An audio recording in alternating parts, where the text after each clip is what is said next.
السلام عليكم ورحمة الله وبركاته. إن الحمد لله نحمده ونستعينه ونستغفره ونعوذ بالله من شرور أنفسنا ومن سيئات أعمالنا. من يهده الله فلا مضل له ومن يضلل فلا هادي له. أشهد أن لا إله إلا الله وحده لا شريك له وأشهد أن محمدا عبده ورسوله وبعد.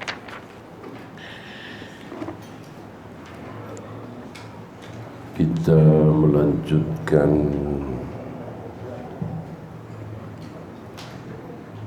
ucapan beliau, wa qabla an nabda al-kalama ala hadhihi ar-risalati al-'azimati nuhibbu an nubayyina anna jami'a risalati ar-rusul. Beliau ingin menjelaskan bahawa seluruh risalah para nabi, para rasul, dari yang pertama min awalihim Nuhin alaihi salatu wassalam, beliau menjazmkan bahawa rasul pertama adalah Nuh, bukan Idris. Kalau Adam jelas bukan, ya, karena ta'rif rasul adalah diutus untuk satu umat. Sedangkan Nabi Adam, ayah kita, tidak ada siapa-siapa, belum ada siapa-siapa. Maka beliau belum disebut Rasul. Bahawa beliau mendapatkan wahyu, ya. Kalau beliau tidak mendapatkan wahyu, tentu beliau tidak tahu apa itu solat, apa itu saum, apa itu tauhid, apa itu akidah. Nabi Adam tahu apa itu akidah, tauhid rububiyah, uluhiyah, asma wa sifat, beliau tahu. Walaupun beliau tidak mengucapkan tauhid dibagi tiga, satu rububiyah, dua uluhiyah, tiga asma wa sifat, tidak. Bahkan Nabi juga tidak ada hadis seperti itu. Tapi secara isi, seluruh para nabi dan rasul meyakini bahwa Allah lah satu-satunya yang menciptakan jagat raya alam semesta, memeliharanya, menghancurkannya, menurunkan hujan, memberikan rizki, menghidupkan, mematikan. Satu-satunya Allah yang bisa melakukannya. Apa ini? Ya tauhid. Tauhid apa? Ya rububiyah. Ya. Intinya keyakinan itu. Diistilahkan oleh para ulama ini tauhid rububiyah untuk memudahkan. Ada mafhum muwafaqah, ada mafhum mukhalafah. Ini untuk memudahkan. Ya. Nabi tidak menjelaskan seperti itu. Wahai para sahabat, apa yang barusan aku sabdakan ini mengandung mafhum mukhalafah. Enggak ada Nabi bersabda seperti itu. Tapi para sahabat faham, tahu. Ya. Ketika Nabi mengatakan kepada orang yang hendak berangkat ke medan jihad, beliau mengatakan, jika engkau mati dalam peperangan ini, seluruh dosamu akan diampuni kecuali hutang. Sampai di situ sampai Nabi. Nabi enggak melanjutkan. Ini mafhum muwafaqah, ya, bukan pembatas, ya. Artinya hutang saja tidak diampuni, apalagi mencuri, apalagi merampok, apalagi membunuh. Nabi tidak bersabda seperti itu. Tapi para sahabat memahami seperti itu. Ya.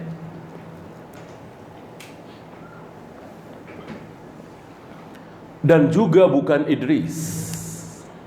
Kan ada yang mengurutkan Adam, Idris, Nuh, Hud, Saleh, Ibrahim, Ismail.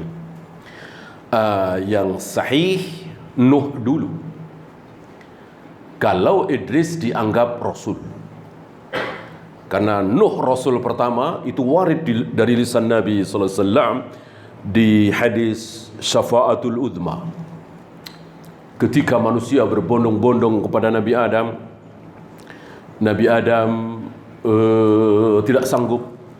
Lalu mereka berbondong-bondong kepada Nuh, Rasul pertama di muka bumi. Ini langsung dari lisan Nabi sallallahu alaihi wasallam. Maka beliau katakan di sini, min awalihim Nuhin alaihi salatu wassalam. Yang pertama di antara para rasul itu adalah Nuh alaihi salatu wassalam. Ila akhirihim Muhammadin sallallahu alaihi wasallam, sampai yang terakhir Muhammad sallallahu alaihi wasallam. Dan beliau Nabi Muhammad sallallahu alaihi wasallam disebut dengan khatamul anbiya, bukan khatamul mursalin. Kenapa beliau dikatakan nabi terakhir? Bukan rasul terakhir. Kan beliau kan selain nabi juga rasul. Ya jelas kan? Rasul pasti nabi, nabi belum tentu rasul. Kenapa beliau tidak masyhur dengan khatamul mursalin atau khatamur rasul, rasul terakhir? Saya kira enggak ada di ayat di hadis istilah khatamul mursalin, khatamur rasul, rasul terakhir. Yang ada khatamul anbiya, nabi terakhir. Kenapa? Ini lebih fasih. Kalau khatamul mursalin, ya tentu benar, tapi kurang fasih. Sebab nanti bisa saja si Mirza bilang Nabi Muhammad Rasul terakhir. Kalau seandainya khatamul mursalin ya, betul Nabi Muhammad Rasul terakhir, tapi bukan Nabi terakhir. Setelah beliau tidak ada Rasul lagi, tapi masih ada Nabi lagi. Kan Nabi lebih rendah dari Rasul. Akulah Nabi selanjutnya. Bisa dia berkilah seperti itu, berkelit seperti itu. Tapi dengan kalimat khatamul anbiya, Nabi terakhir, ini sudah jelas. Nabi saja terakhir, nggak mungkin ada Nabi lagi, apalagi Rasul. Ya, min babil aula.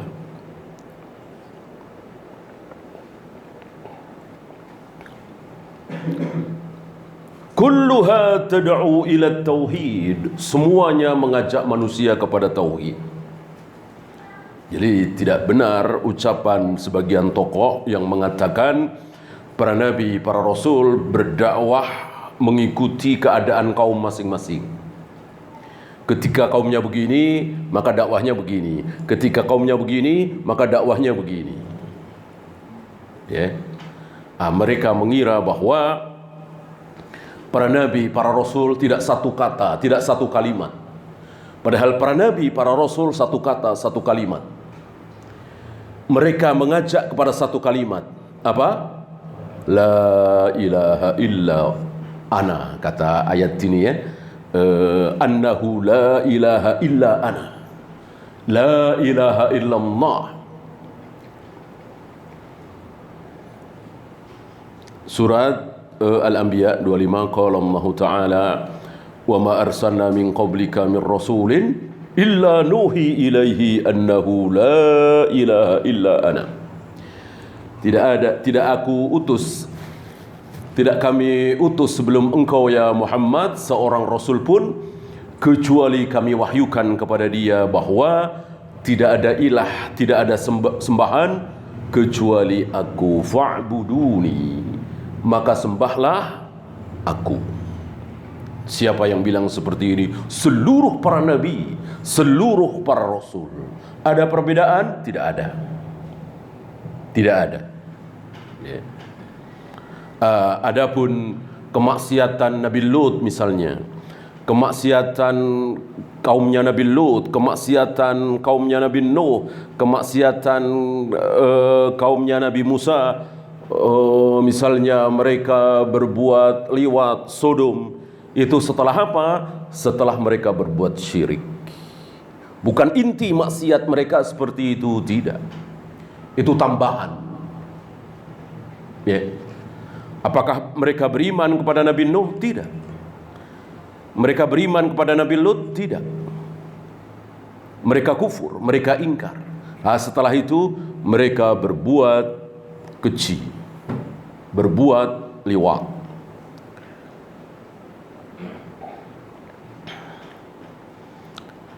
Walaqad ba'atsna fi kulli ummatin rasulan. Ini surah An-Nahl. Sungguh kami telah utus di setiap umat itu rasul. Dohirnya tidak ada umat tanpa rasul. Umat manapun, hanya kita kan tidak tahu. Umat bangsa di Mesir kuno misalnya, ada istilah-istilah yang tidak sama dengan Al-Quran. Al-Quran menyebut Fir'aun misalnya, Namrud. Nah, ahli-ahli sejarah menyebut Ramses misalnya, Nebukadnezar misalnya. Apakah kaum ini karena tidak disebut dalam Al-Quran berarti tidak didatangkan seorang Rasul? Jawab, didatangkan. Mana dalil? Ayat ini. Fi kulli ummatin.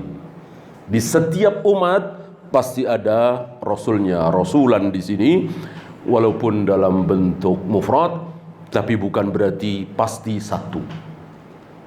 Kenapa? Karena beberapa nabi, beberapa rasul bertemu.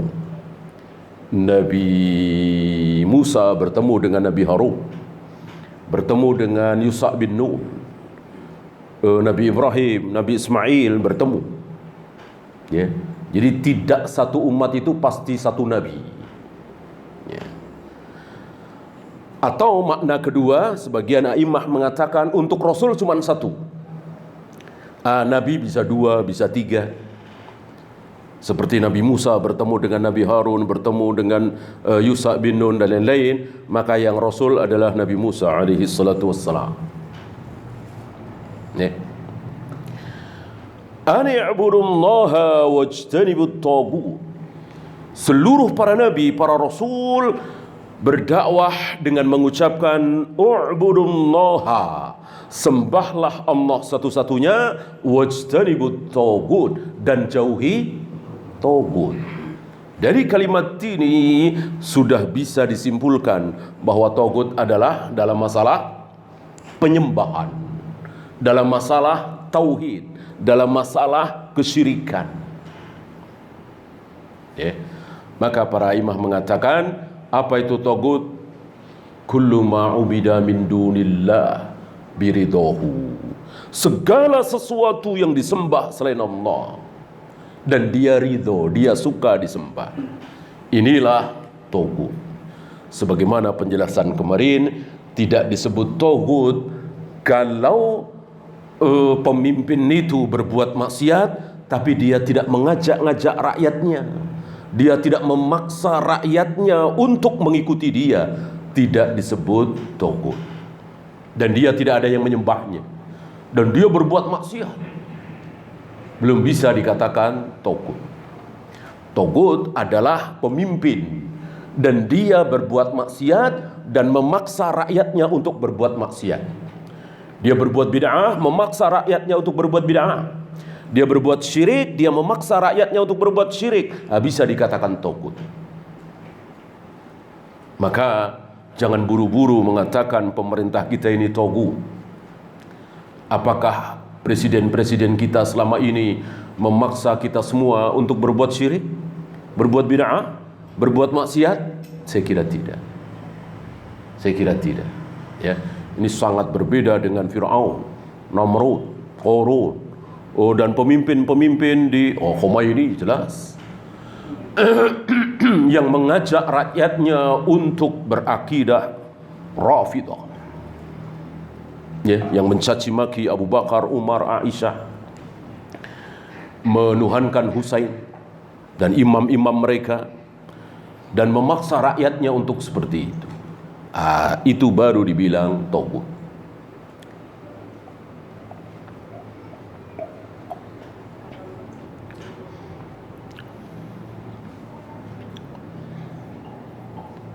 Wadzalika annal khalqa khuliqu liwahidin. Karena makhluk itu diciptakan untuk satu tujuan. Apa? Huwallahu azza wa jalla. Taat kepada Allah, menyembah Allah satu-satunya. Khuliqu liibadatihi.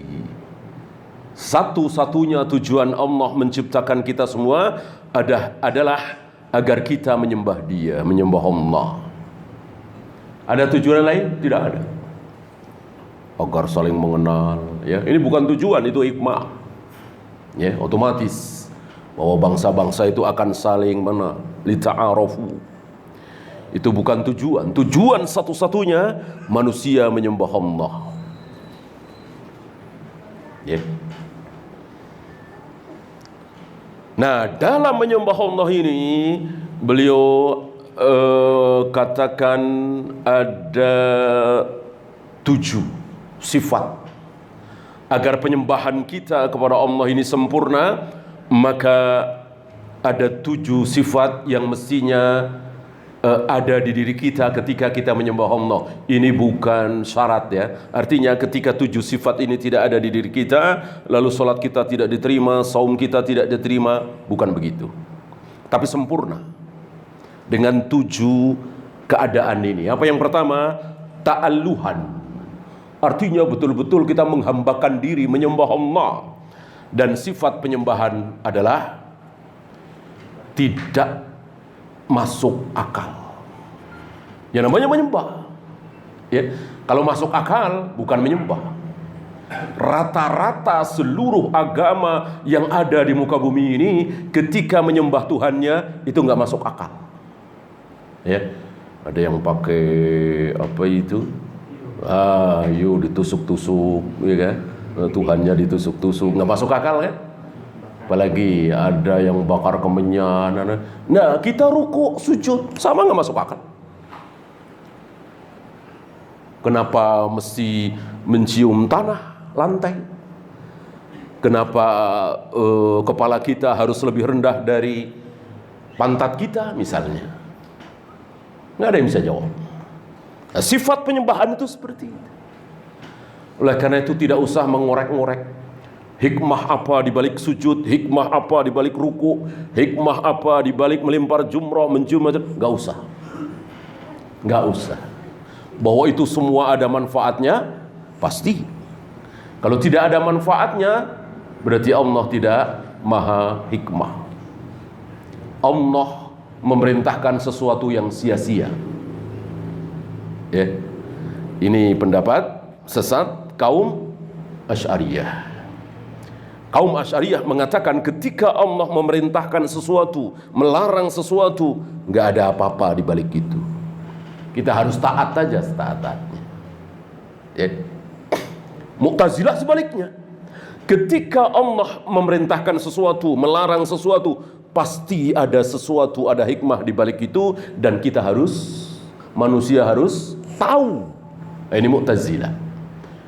Lawan katanya Asy'ariyah dalam hal ini. Nah, Ahlus Sunnah Salafi berada di tengah-tengah.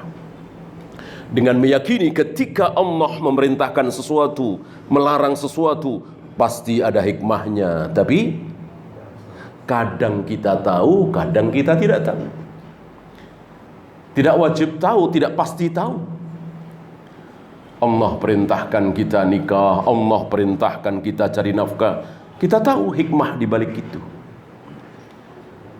Tapi Allah perintahkan tayamum, Allah perintahkan qomat, Allah perintahkan mencium hajar aswad, kita nggak tahu ada apa di balik itu. Nah, nanti di akhirat insya Allah akan dijelaskan oleh Allah. Ini sifat ta'alluhan. Kemudian ta'ziman, membesarkan Allah, mengagungkan Allah. Maka ketika kita menyembah itu, betul-betul kita kecil sekecil-kecilnya, rendah serendah-rendahnya, hina sehina-hinanya. Ya. Kemudian khaufan, takut. Kenapa takut? Gimana nggak takut? Allah berkehendak, suka-suka Dia. Ya. Allah nggak silau, nggak takut, nggak ada yang ditakuti oleh Allah, nggak ada rasa nggak enak. Ini salah satu sifat Allah, nggak ada rasa nggak enak. Ya, kalau Allah punya rasa nggak enak, barangkali Allah tidak akan sesatkan Abu Thalib. Allah tidak bikin Abdullah dan Aminah masuk neraka. Allah tidak bikin Kan'an sesat dan kekal di neraka. Begitu pula Azar, ayahnya Nabi Ibrahim, Allah sesatkan. Tentu ada rasa nggak enak dengan Nabi Ibrahim, ada rasa sungkan nggak enak dengan Nabi Nuh, apalagi dengan manusia termulia Muhammad SAW. Nggak ada. Sampai nangis Rasulullah, Allah biarkan saja. Ya. Ini berbeda dengan keyakinan tarekat Sufiyah. Mereka bahkan meyakini Allah itu ingin melakukan sesuatu tapi takut dengan Rasulullah, nggak enak dengan Rasulullah. Bukan Rasul, wali, jauh di bawah Rasul. Ini keyakinan sesat tarekat Sufiyah. Ya. Bahkan ada yang mengatakan nanti kalau ditanya oleh Mungkar Nakir di kuburan, sebut saja saya muridnya Mbah Kiai Anu. Wah, ini luar biasa. Ini luar biasa, nggak ada takut-takutnya, sombong malah, nggak ada khaufnya. Ya.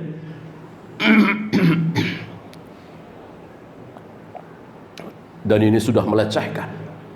Ya. Untuk orang seperti ini boleh kita doakan buruk, sebagaimana ada seorang ulama yang ikut menyolati seorang yang menolak azab kubur. Teman-temannya heran bertanya, kenapa engkau solati dia? Dia selama ini meyakini azab kubur tidak ada. Ya. Dia terus terang menjawab bahwa dalam salatku aku doakan semoga dia mendapat azab kubur. Apa yang dia tentang. Ya. Jadi bagi beliau si fulan ini sudah kafir, boleh didoakan buruk karena hujah sudah datang. Ya. Warojaan roja. Jadi bukan hanya khauf tapi juga ada roja. Ada harapan. Gimana tidak ada harapan? Yang membunuh 99 orang bahkan akhirnya 100 diampuni. Yang melacur berzina entah berapa ratus kali diampuni. Dan seterusnya banyak sekali. Gimana kita tidak punya harapan? Ya, tentu wajib bagi kita punya harapan selain takut tadi. Kemudian watawakkulan, tawakal.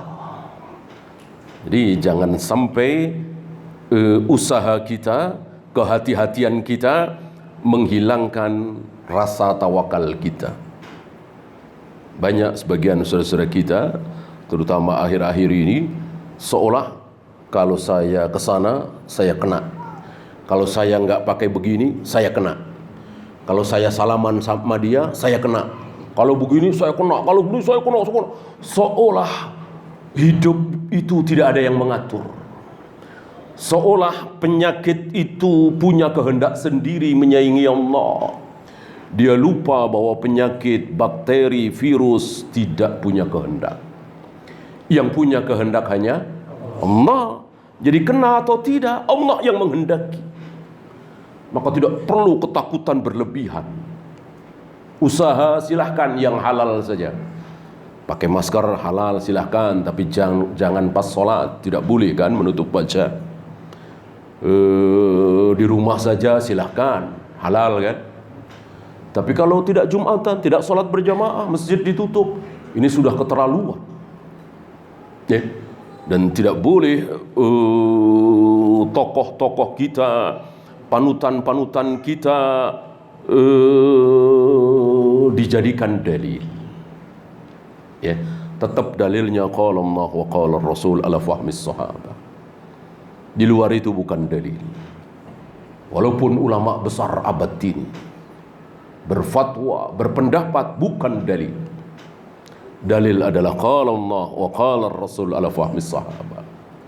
Apa yang dilakukan oleh para sahabat itu dalil, itu contoh.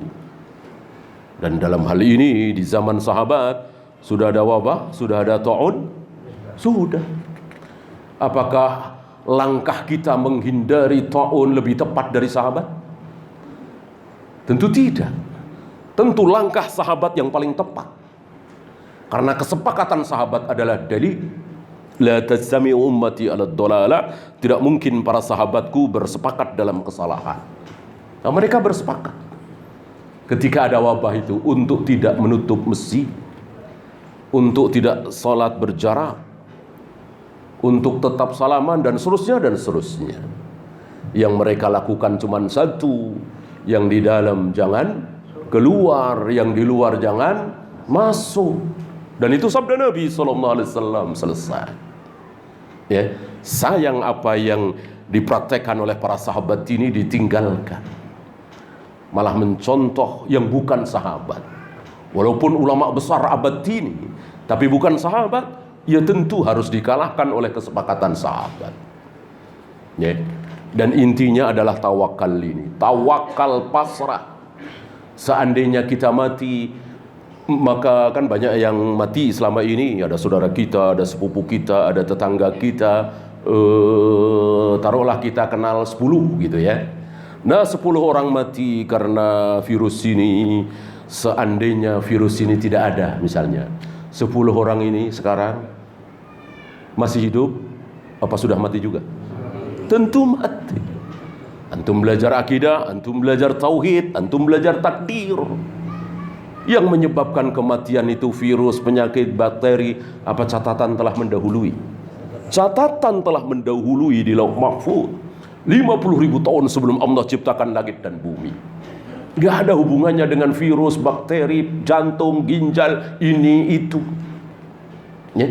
Yang ditulis pertama kali oleh Allah ajal.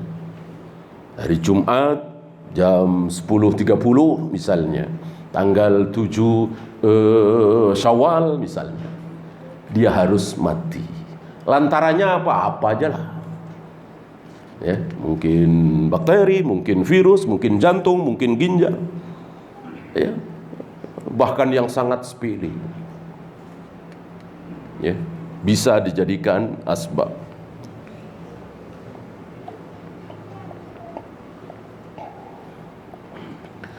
Warabbatan,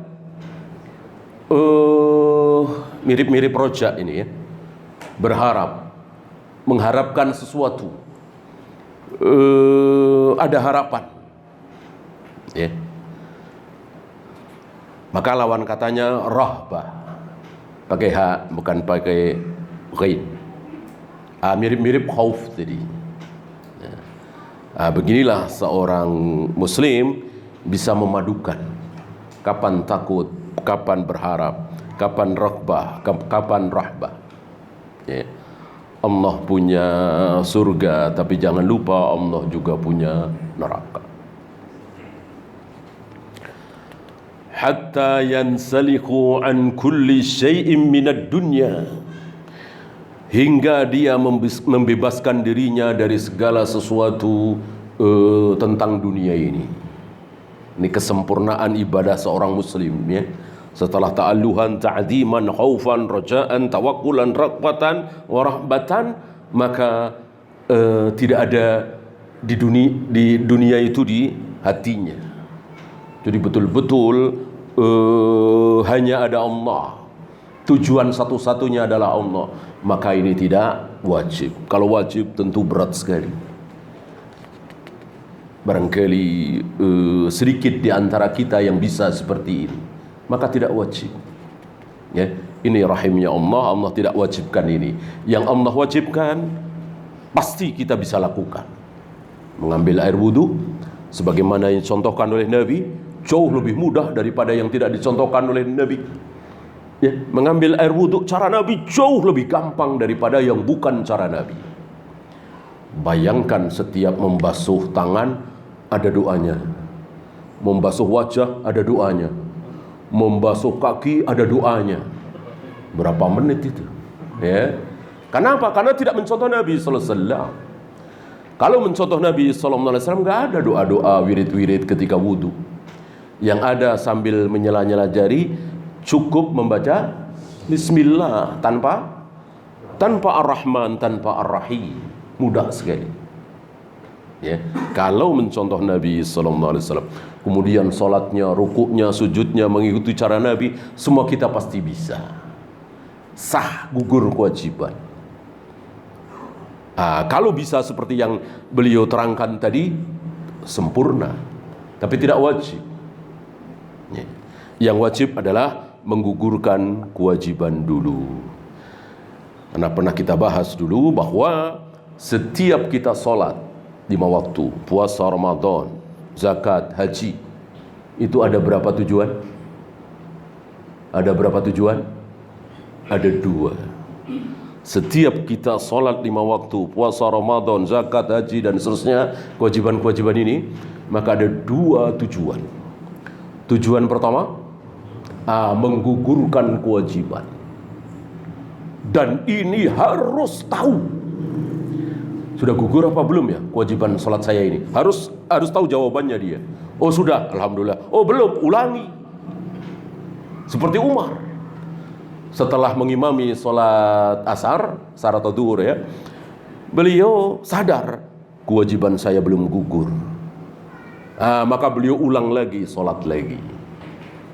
Beliau sadar, beliau ingat bahwa beliau belum mandi junub, berarti kan gak sah. Kewajiban belum gugur. Tahu ya, belum wudu, belum mandi junub, tidak menutup aurat, terkena najis dan seterusnya, semua harus tahu. Dan diulang ketika belum gugur. Ya. Nah, ketika sudah gugur, alhamdulillah. Berarti kita sudah tidak punya kewajiban lagi, sudah gugur. Ini tujuan pertama. Tujuan kedua? Tujuan kedua pahala. Tujuan kedua pahala. Karena ketika gugur kewajiban, otomatis apakah sudah dapat pahala? Belum tentu. Belum tentu bahwa dia tidak dosa sebagai orang yang belum sholat subuh. Enggak, orang dia sudah sholat subuh ya. Tapi dia pasti dapat pahala sholat subuh? Belum tentu. Hanya Allah yang tahu ya. Untuk tujuan kedua ini kita tidak mungkin tahu. Jangankan kita, Nabi Ibrahim aja nggak tahu. Nabi Ibrahim, Nabi Ismail setelah selesai membangun Ka'bah, beliau tidak tahu diterima apa tidak amal besar ini. Maka beliau berdoa memohon kepada Allah, Rabbana taqabbal minna. Ya Allah, terimalah amal kami ini. Karena beliau tidak tahu diterima atau tidak, dapat pahala atau tidak. Ya. Oleh karena itu kita tidak boleh menyombongkan solat kita, puasa kita, zakat kita, haji kita, berarti pahala kita sudah banyak. Ya. Saya hitung-hitung solat qobliyah subuh udah berapa ya? 100 kali ada ya. Padahal sekali qobliyah subuh lebih baik dunia seisinya. Oh banyak juga pahala saya ya. Berarti dia memastikan. Tahu dari mana? Tahu dari mana? Enggak tahu. Berharap iya. Memohon supaya diberikan pahala itu oleh Allah iya. Tapi memastikan tidak bisa. Ya, karena ketika kita berbuat baik, ketika kita taat kepada Allah, salat, puasa dan seterusnya, belum tentu diterima, belum tentu dapat pahala. Beda dengan kita berbuat maksiat, dosa. Pasti ya. Antum tidak boleh mengkiaskan itu. Ketika saya sholat belum tentu diterima, saya zina belum tentu. Nggak ada begitu. Udah jelas pasti dosa. Berzina, minum khamar, berjudi, membunuh, korupsi, sudah pasti dosa. Nggak ada siapa tahu dosa saya nggak diterima. Nggak ada begitu ya. Kalau amal iya bisa diterima, bisa tidak. Kalau dosa pasti nggak mungkin enggak. Nah, di sini maka kita tidak boleh merasa besar dengan amal-amal kita selama ini. Sudah belasan tahun, sudah puluhan tahun. Lalu kita merasa aman, tidak boleh. Ya. Antum masih ingat siapa manusia yang paling merasa tidak aman? Siapa? Para nabi, para rasul alaihi wassalatu wassalam. Mereka adalah manusia yang paling merasa tidak aman. Wabil khusus Nabi Muhammad sallallahu alaihi wasallam, beliau tidak merasa aman, baik masalah dunia atau akhirat. Bayangkan baru melihat mendung gelap, beliau sudah ketakutan. Kan tidak merasa aman beliau.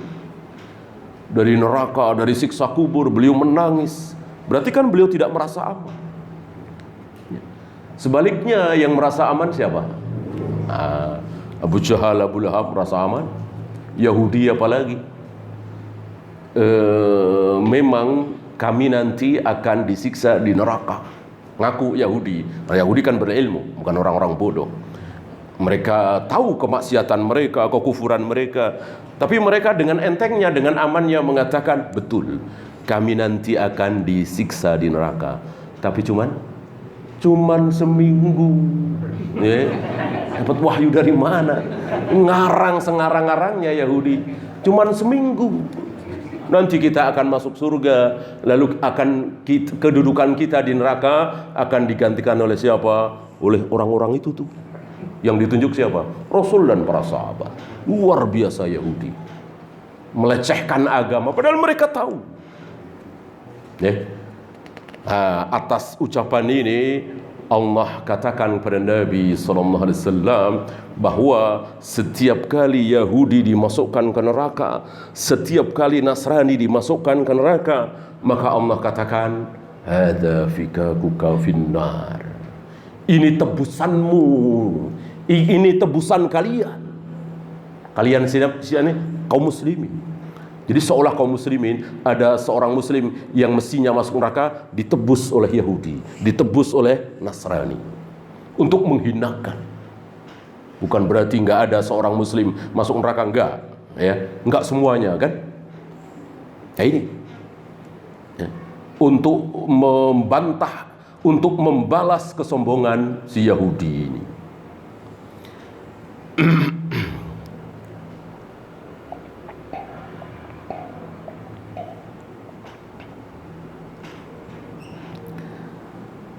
Li'annaka anta makhlukun la budda an takuna li khaliqika. Karena engkau ini makhluk, diciptakan. Yang menciptakan siapa? Khaliqallah. Maka sesuatu yang diciptakan maka harus mengikuti siapa yang menciptakan. Barangkali hari ini kita diberikan contoh oleh Allah. Apa misalnya? Komputer misalnya. Di program begini terserah siapa. Terserah yang bikin program kan. Bisa begini, bisa begitu, robot kan. Bisa begini, bisa semuanya mengikuti si penciptanya. Gitu. Nggak mungkin tidak mengikuti. Ya. Berarti ada kesalahan di situ. Nah, kita diciptakan oleh Allah, maka apa yang kita ucapkan, apa yang kita perbuat, apapun yang seharusnya kita lakukan adalah dalam rangka taat kepada Allah. Isinya macam-macam. Bisa sholat, bisa puasa, bisa jangan sholat, jangan puasa. Iya kan? Kalau kita sholat malah berdosa. Ya, udah tahu matahari tepat di atas kepala kita, kok nekat sholat, malah maksiat. Sudah tahu matahari sedang tenggelam atau sedang terbit, kita nekat sholat, malah dosa. Sudah tahu ini 1 Syawal, 10, 11, 12, 13 Dzulhijjah, kok puasa, malah dosa. Gitu. Jadi bisa sholat, bisa tidak, bisa puasa, bisa tidak, bisa harus cari uang, berdesak-desakan di kereta misalnya, dalam rangka mencari nafkah untuk anak istri. Ini pun dalam rangka taat kepada Allah. Bahkan ada kalanya dengan membunuh orang kafir di medan jihad. Ya. Bahkan akhirnya diwajibkan. Awalnya enggak boleh. Turun ayat boleh, udzina lakum. Diizinkan kepada kalian untuk melawan. Awalnya enggak boleh, melawan dosa. Maka ketika Bilal, Khabbab bin Arat, Ammar bin Yasir kok melawan saat disiksa oleh tuan-tuannya itu, dosa, karena belum boleh. Ini luar biasa ya. Ini tidak difahami oleh sebagian saudara-saudara kita yang bermental khawarij itu. Pokoknya kalau perang pasti bagus, pasti benar. Nah, lihat para sahabat nggak boleh perang dulu.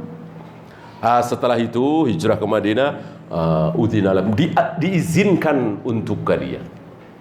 Beberapa tahun akhirnya kutiba alaikumul qital wa huwa kurhul lakum. Diwajibkan kepada kalian berperang walaupun kalian tidak suka dengan perang itu. Akhirnya diwajibkan. Di sini Nabi mengkhabarkan kepada para sahabatnya, umirtu an uqatilan nas.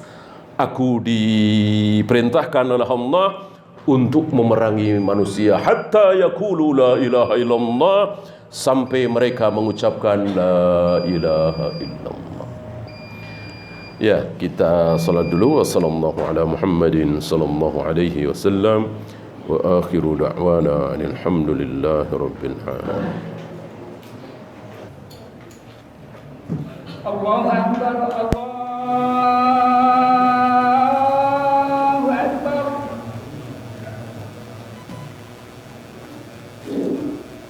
Allah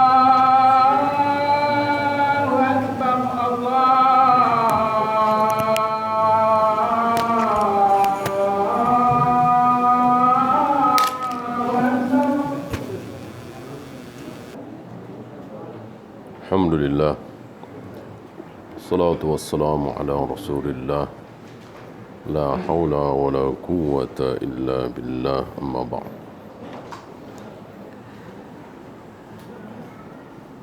Kita lanjutkan sedikit.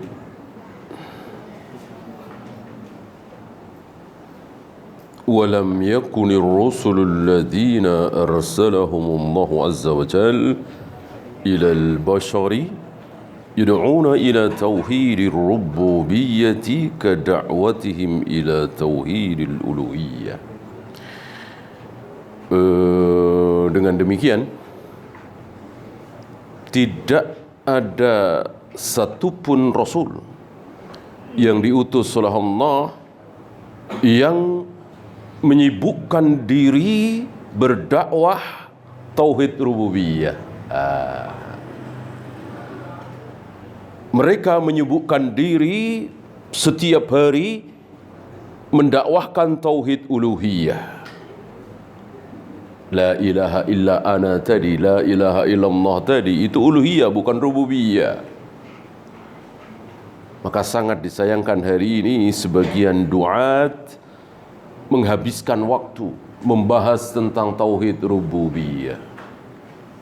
Saudara-saudara, bukankah Allah satu-satunya yang memberikan rezeki kepada kita? Bukankah Allah lah satu-satunya yang menghidupkan kita, mematikan kita? Itu terus. Ada firqah besar mendunia. Ketika mereka berbicara tentang tauhid, tidak jauh dari tauhid rububiyah. Mereka jarang sekali membahas jangan mendatangi kuburan keramat, jangan pernah bermain keris, jimat, dan seterusnya. Karena tentu banyak sekali yang akan tersinggung, yang akan marah. Kaum salaf tidak peduli. Yang penting Allah tidak marah. Ya. Maka dimarahi, dimusuhi oleh mayoritas kaum muslimin yang menyimpang, yang tidak faham. Ya. Dan ini salah, itu salah. Dan tidak peduli kaum salaf, du'atus salaf mestinya jangan bergeming. Terus berdakwah tauhid, tauhid uluhiyah, bukan tauhid rububiyah. Kenapa? Zalika anna munkiri tauhidir rububiyyati qaliluna jiddan, kata beliau.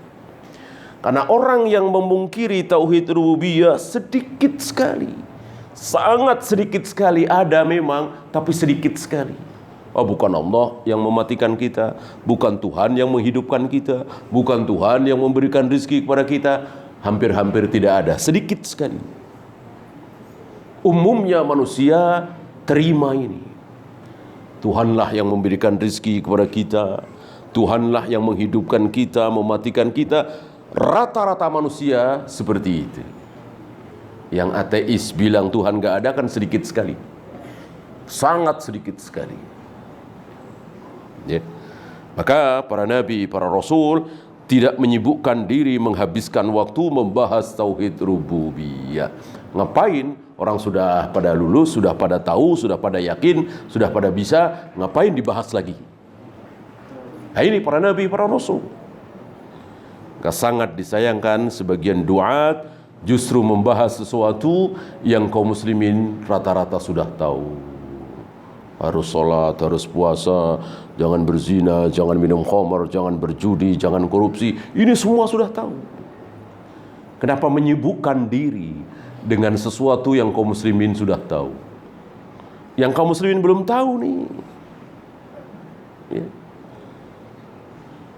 Ya Allah, ya Rasulullah, ini banyak yang belum tahu nih. Demi Allah dan Rasulnya banyak yang belum tahu nih. Kalimat seperti ini batil. Masya Allah wa sya'a Muhammad, banyak yang belum tahu nih. Ya.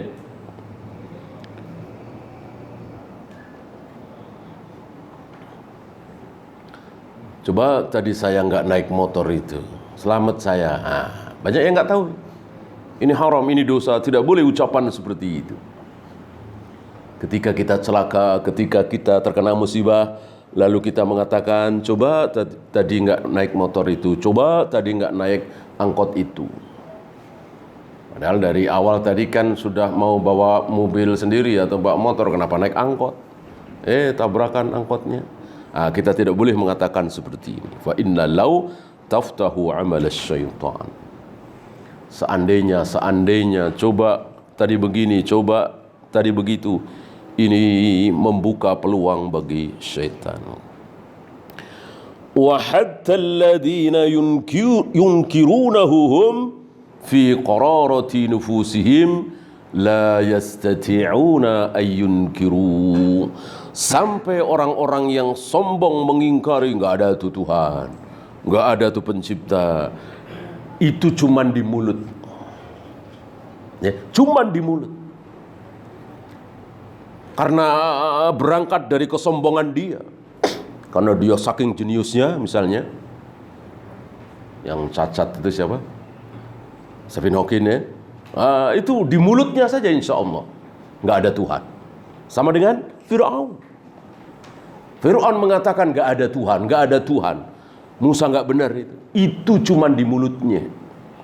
Hatinya tidak sanggup untuk mengatakan Tuhan tidak ada, Musa nggak benar, hatinya tidak sanggup. Tapi ditutupi itu karena kesombongannya. Fir'aun, Al-Quran yang menjadi saksi. Wastaiqonat anfusuha. Mulutnya seperti itu, tapi apa yang ada di hatinya dia yakin. Maka di akhir-akhir kehidupan dia, detik-detik menjelang kematian Fir'aun, kan amantu bi Rabbi Musa wa Harun, amantu bi Rabbi Bani Israel, aku beriman dengan Tuhannya Musa, Tuhannya Harun, aku beriman dengan Tuhannya Bani Israel. Lihat, karena sudah mau sombong sama siapa, sudah timbul tenggelam detik-detik menjelang kematian. Nah, disinilah kegusaran Jibril. Karena kan dikit lagi tuh, dikit lagi mengucapkan apa? La ilaha illallah. Coba kalau Fir'aun mengucapkan la ilaha illallah, habis itu mati. Janji Allah apa? Man akhiru kalamihi la ilaha illallah dakhalal jannah. Barang siapa yang akhir kalimatnya la ilaha illallah dijamin masuk surga. Ya tidak terkecuali Fir'aun. Kalau Fir'aun akhirnya mengucapkan la ilaha illallah masuk surga. Di sini Jibril nggak mau. Pikir Jibril enak aja, ya kan? Ratusan tahun ngaku Tuhan, mendolimi Nabi Musa, Bani Israel, tiba-tiba akhirnya masuk surga. Maka disumpal dengan pasir. Ya, karena kan satu-satunya pintu untuk masuk Islam la ilaha illallah. Kalimat seperti tadi belum bisa. Harus la ilaha illallah. Ya. Nah, maka beliau faham sekali, Syekh Utsaimin faham sekali tentang hal ini. Gak ada yang dalam hatinya mengatakan Tuhan tidak ada. Gak ada. Yang mengucapkan itu karena kesombongannya saja, sok-sokan saja, mengandalkan kecerdasannya. Dia katakan bahwa jagat raya alam semesta ini terjadi karena energi begini begitu. Ya. Oh, bingung kita dengarnya, ya kan? Oh, karena apalagi apa itu? Oh, dentuman apa? Oh, Big Bang segala macam. Oh, aneh seaneh-anehnya. Ya. Padahal katanya jenius. IQ-nya sangat tinggi, jauh di atas rata-rata. Tapi karena Allah sesatkan, ya sesat menjadi bodoh sekali.